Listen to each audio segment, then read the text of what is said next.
60 రోజుల్లో మీతో ఇంగ్లీష్ అద్భుతంగా మాట్లాడిస్తాం. వెంటనే కాల్ చేసి జాయిన్ అవ్వండి.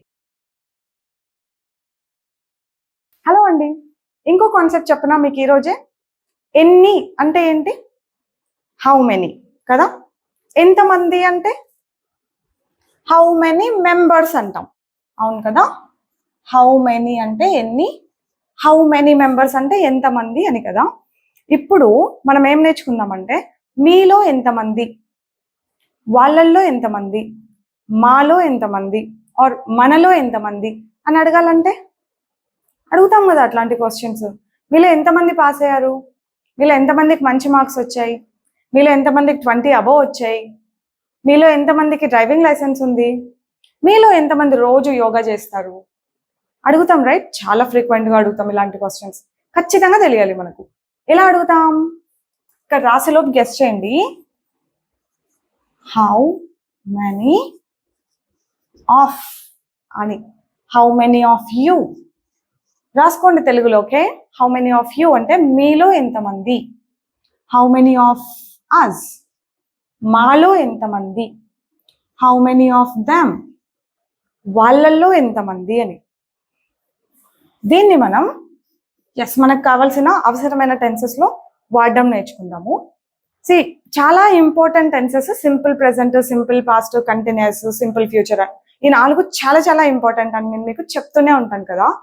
ఆ టెన్సెస్లో క్వశ్చన్స్ అడిగేటప్పుడు మనం బేసికలీ డూ ఆర్ డస్ అన్న హెల్పింగ్ వర్బ్స్ కానీ, సింపుల్ పాస్ట్ అయితే డిడ్ అన్న హెల్పింగ్ వర్బ్, సింపుల్ ఫ్యూచర్ అయితే విల్ అని, ప్రజెంట్ కంటిన్యూస్ అయితే ఈజ్, ఆమ్, ఆర్ అని యూస్ చేస్తూ ఉంటాం, అవును కదా. ఇందులో మనం అసలు కొన్ని హెల్పింగ్ వర్బ్స్ వాడకూడని ఉన్నాయి. అంటే హౌ మెనీ ఆఫ్ తర్వాత ఈ హెల్పింగ్ వర్బ్స్ వాడే సిచ్యువేషన్సే రావు. ఒకవేళ అట్లా వాడితే అది రాంగ్ కూడా అవుతుంది.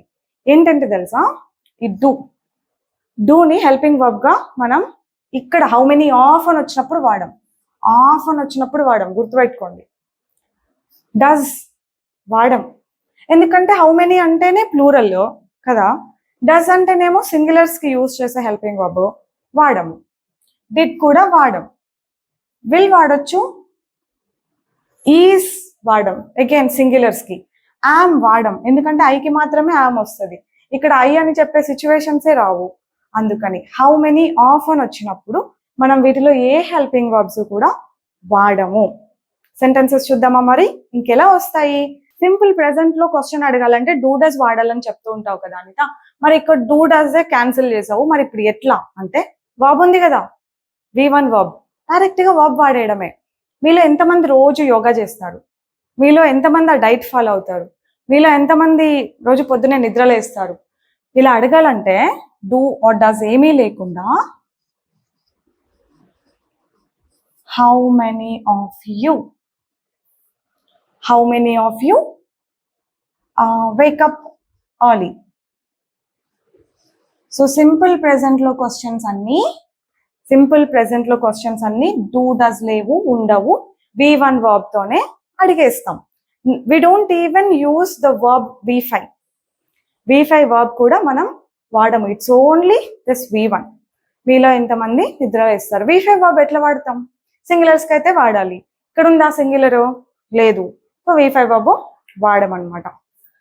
పాస్ట్ గురించి మాట్లాడాలంటే ఎలా మరి, నువ్వు డిడ్ కూడా క్యాన్సిల్ చేసావు కదా అంటే V2 లేదా, V2 వాడేస్తాం. How many of us passed, మాలో ఎంతమంది పాస్ అయ్యారు, ఆర్ మనలో ఎంతమంది పాస్ అయ్యారు. ఏం వాడాను, V2, డైరెక్ట్ గా V2. ఇంకేం క్యాన్సిల్ చేసా, ఈజ్, మీకు తెలుసు కదా అది సింగులరా. ఈజ్ పెట్టాలంటే షీనో, హీనో, ఇట్టో ఉండాలి. ఉన్నాయా లేవు. సో సింగులర్ కాదు కాబట్టి ఈజ్ రాదు. ఐ అన్న సబ్జెక్ట్ లేదు కాబట్టి యాన్ కూడా రాదు. ఆర్ని నిరభ్యంతరంగా వాడేసుకోవచ్చు, విల్ కూడా వాడేసుకోవచ్చు. మేమందరం ట్రిప్కి వెళ్తున్నాం, మీలో ఎంతమంది వస్తారు future. How many of you will come, మీలో ఎంతమంది వస్తారు. విల్ని డెఫినెట్గా వాడేసుకోవచ్చు. మీలో ఎంతమంది ఎగ్జామ్ రాస్తూ ఉన్నారు? ప్రెసెంట్ కంటిన్యూస్ అంటే అంతే కదా, జరుగుతూ ఉండడమే కదా. సో మీలో ఎంతమంది ఎగ్జామ్ రాస్తున్నారు? ఆర్ వాళ్ళల్లో ఎంతమంది ఎగ్జామ్ రాస్తున్నారు? How many of them are writing the exam or an exam? ఇలా వాడాలి. సింపుల్ ప్రెసెంట్ లో అయితే డైరెక్ట్ గా V1 పెట్టేయడం, సింపుల్ పాస్ట్ అంటే డైరెక్ట్ గా V2 పెట్టేయడం, ఫ్యూచర్ అంటే విల్ వస్తుంది, కంటిన్యూషన్ అంటే ఆర్ వస్తుంది. ఇప్పుడు ఇంకా మీ ఇష్టం. ఇంకొన్ని ఎగ్జాంపుల్స్ చెప్పమంటారా? మీలో ఎంతమంది ఆ కంపెనీలో జాయిన్ అవుతారు? Future right, how many of you will join? మీలో ఎంతమంది ఇంట్రెస్టెడ్ గా ఉన్నారు? How many of you are interested? Interested అనాలి.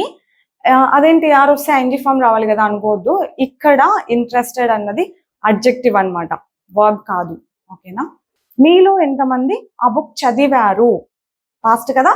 How many of you read the book? Read the book. Okay. మీలో ఎంతమంది కేర్ఫుల్ గా డ్రైవ్ చేస్తారు? How many of you drive carefully? Drive carefully. మీలో ఎంతమంది ఇది కొంటారు? ఓకే, ఏదో ప్రోడక్ట్ ఉంది మా దగ్గర. మీలో ఎంతమంది కొంటారు? How many of you will buy? This is how we can say. Is everything clear? Just change the verb and practice them. Remember that we don't use these helping verbs. I'm sure this lesson makes sense and you learned something new. I'll see you all later with some other concept. Bye. Take care. Keep learning.